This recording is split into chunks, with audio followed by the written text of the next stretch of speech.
The legacy of that shield is complicated. If you're still having fun playing Strike Force, you're in the right place. Let's get hyped for the new update. No salt allowed. Let's go. First character we're going to take a look at is Agent Venom.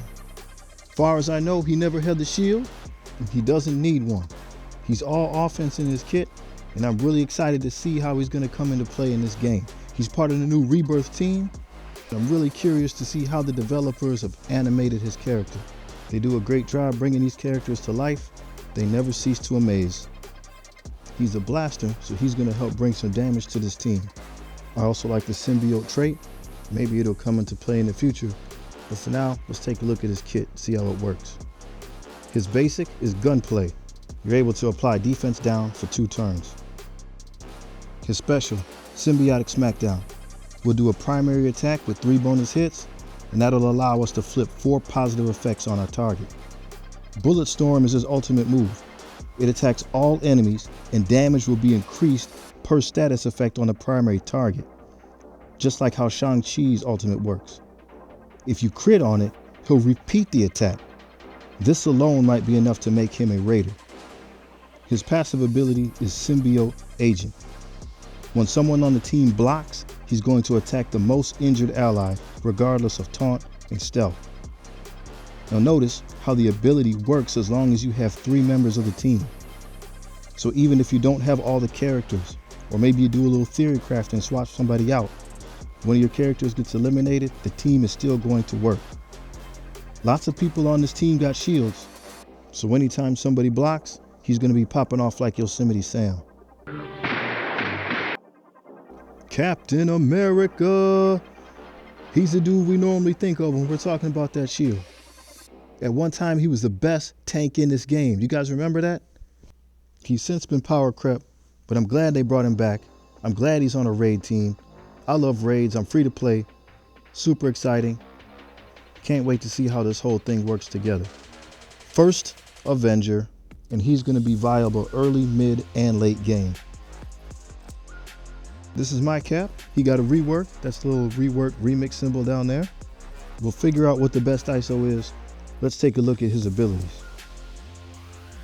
His basic move is Shield Bash. He's going to hit somebody and then chain to 2 targets, giving them all defense down for 2 turns, while he gets defense up. His special, Inspire, clears all of his negative effects and clears 2 from the rest of the team. He taunts, gets 2 turns of defense up and immunity for the whole team, and gives everyone an ability energy. Since he's drawing in attacks because of his taunt, that should trigger Agent Venom's passive ability. Shield Throw is his ultimate move. You hit your main target and chain to 3 more, removing 3 positive effects from each of them, giving Cap 60% speed bar in the process. Finally, his passive, Assemble. He's handing out 2 deflects to everyone on spawn. When someone on the team drops below 50% health, Cap clears all of his negative effects and taunts. On a full team, he has over 100% block chance, meaning he's going to be blocking, and that should trigger Agent Venom's passive as well. Our third member of the team is Captain Carter. I like how they're bringing in characters from movies, TV shows, animation, and of course comic books, old and new. I really can't wait to see her character model, how her moves are going to work together with the rest of the team. Hopefully, we're in for a treat.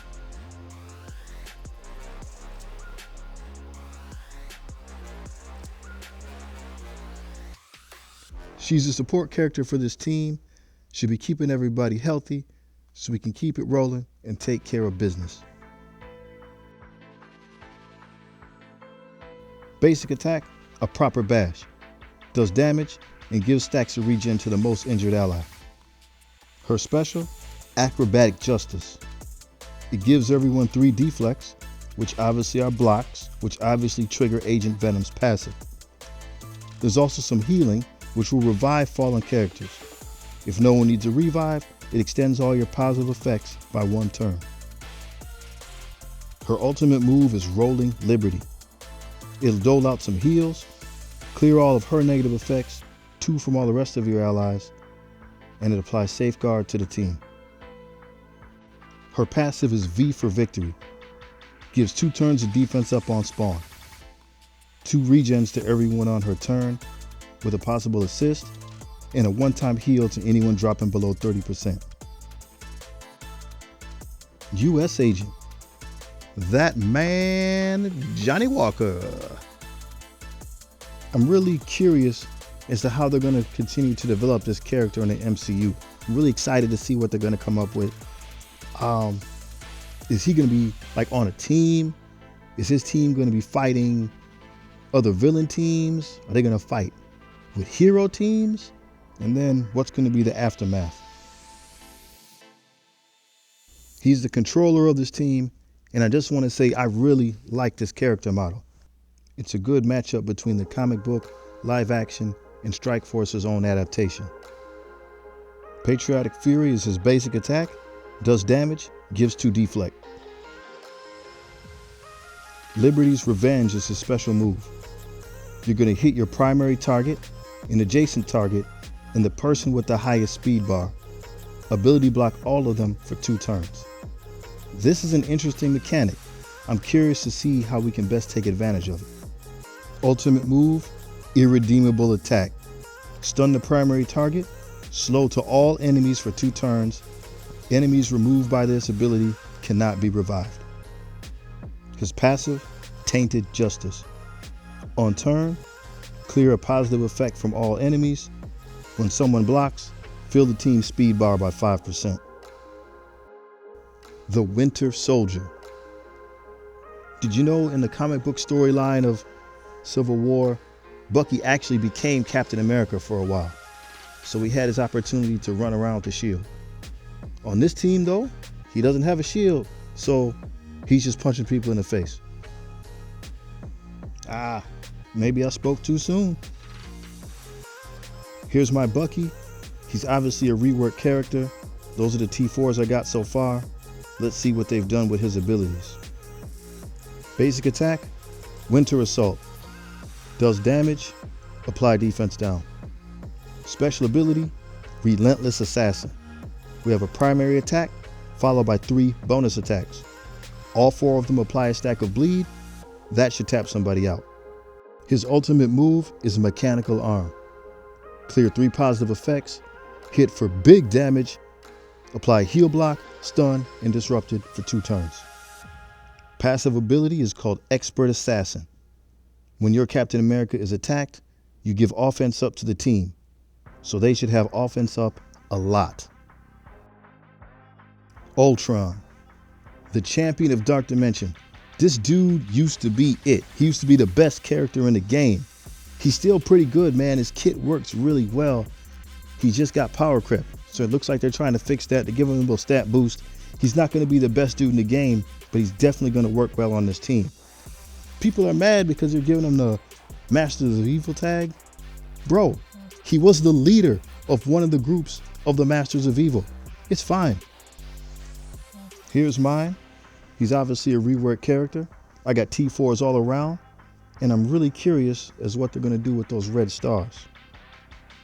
Basic attack, Disintegration Beam. Copies and clears 2 positive effects and clears taunt from himself and the target. Special ability, Factory Upgrade. You summon some Ultron drones, and the ability says give defense up to self and all Masters of Evil allies.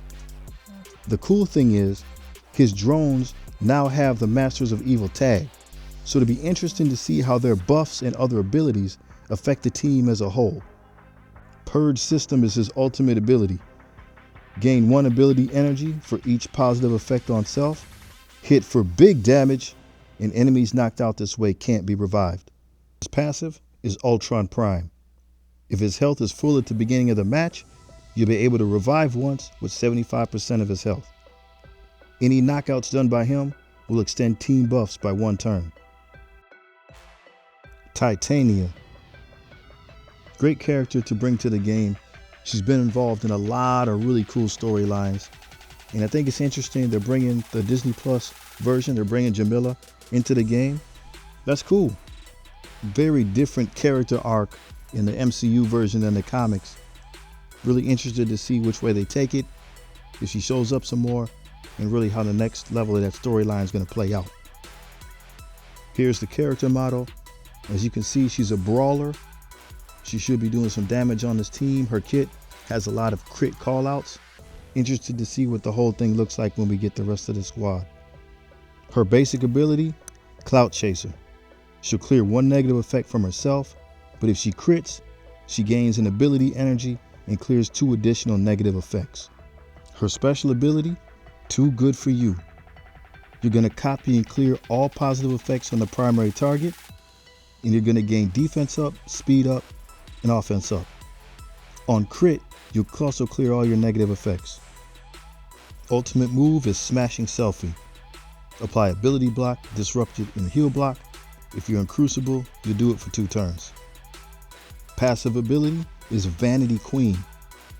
On spawn, defense up for the team for 2 turns. Every time you get a turn, you get a counter. Every crit you land, you get a deflect. When Titania is attacked, you apply slow to the attacker. Notice the highlighted part of the upgrade. It says that you gain speed bar and heal for every positive effect you gain. I'm interested to see how this is going to work with Ultron's minions. Since all they do is hand out buffs, how big of effect is that going to have on her speed? Nemesis. He's the son of Apocalypse in one of the alternate realities, one of the Age of Apocalypse storylines. His body was destroyed in battle, so Dark Beast built him this containment suit, and here you go. He's really a deep cut though, and that's what I think is so special. I like how the development team digs in, researches into the books. They want to bring out some of these old dusty characters, give them new life. There's just so many good characters out there. Can't wait to see what's next. Here's his character model. He is the support character for this team, so he's going to be helping keep everybody alive, upright and moving, but looks like he can do his share of damage as well. Basic attack is Exo Punch. Hits for damage, but it does have a 5% health steal for the Death Seed team. Special ability, Bioenergy Eruption. 10% health steal and 2 turns speed up for the whole team. It also transfers all positive effects from Archangel to the entire team. Plasma Meltdown is his ultimate move. Apply slow, bleed, and trauma for 2 turns to all enemies. 10% health steal. Passive is Armor Breach. On spawn, defense up for 2 turns for the team, and fill his speed bar by 30% if an ally drops below half health. And finally, Archangel. The man, the myth, the legend, the one we've all been waiting for. The 4th and final horseman on the road to Apocalypse. Finally here. Can't wait to try him out. This team looks amazing. And if the previous horsemen are any indication, this dude definitely will not disappoint. He's probably the best kept secret that everyone already knew about. We're just happy he's here. Let's take a peek at his kit, look at his abilities, see what he's going to bring to the table. He's the blaster from the Death Seed team. That means he's going to be laying down damage. We see he's also a villain. Always can use a couple more good villains in this game. We'll see how we can make use of that later on in theory crafting. His character model looks amazing.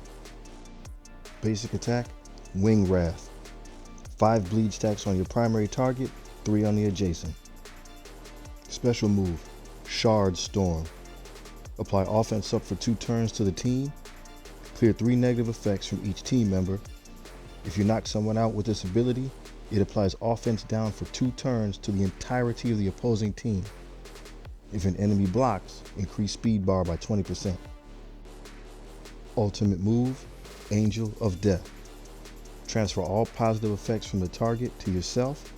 Flip 3 random positive effects to negative ones. I'm a little confused as to what this means. Are we flipping the opponents? Are we flipping our own? Are we flipping both? Irregardless, if you knock someone out with this attack, you increase your positive effect duration by 1 turn. Passive ability, Fallen Angel. Knocking people out triggers the passive much in the same way Deathpool does. You're going to retaliate against the enemy with the lowest amount of health and grant ability energy to the team. In addition, it reduces enemy team speed bar by 25%. We got a couple new costumes in the game. Let's see what they're bringing to the table. First up is Dr. Octopus in his No Way Home look. Check him out, man. That's Molina right there. It looks like him. I do like the suit.